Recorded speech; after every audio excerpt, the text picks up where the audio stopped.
আবার মহেশতলা গোপালপুরে এক মদ্যপ ব্যক্তির হাতে অপর মদ্যপ ব্যক্তি খুন। মহেশতলা পুরসভার ১৩ নম্বর ওয়ার্ড মালিপাড়া গতকাল এক মদ্যপ ব্যক্তি নাম বরুণ মণ্ডল মদ্যপ অবস্থায় কাজ থেকে বাড়ি ফিরছিলেন। সেই সময় এলাকারই ওপর এক ব্যক্তি যার নাম চিরঞ্জিত মিত্র, সেও মদ্যপ অবস্থায় রাস্তার মোড়ে দাঁড়িয়েছিল। কোনো একটা বিষয় নিয়ে এই দুজনের মধ্যে কাটাকাটি হয়।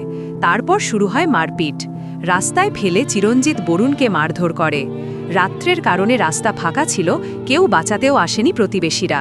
বেশ কিছুক্ষণ পরে এলাকার লোকজন রাস্তায় এসে দেখে আহত অবস্থায় বরুণ মণ্ডলের রাস্তায় পড়ে রয়েছে।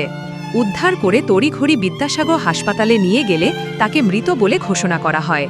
এই ঘটনায় ইতিমধ্যে মূল অভিযুক্ত চিরঞ্জিত মিত্র এবং তার পরিবারের লোকজনকে আটক করেছে জিঞ্জিরা বাজার তদন্ত কেন্দ্র পুলিশ।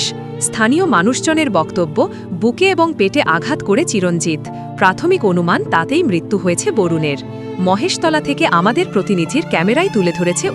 এই একটা হ্যাবিচুয়াল ড্রাঙ্কার ছিল আমাদের বরুণ, এবং কালকেও অত্যধিক ই ওয়াজ ইন ডিপ ইনএব্রিয়েটেড স্টেট।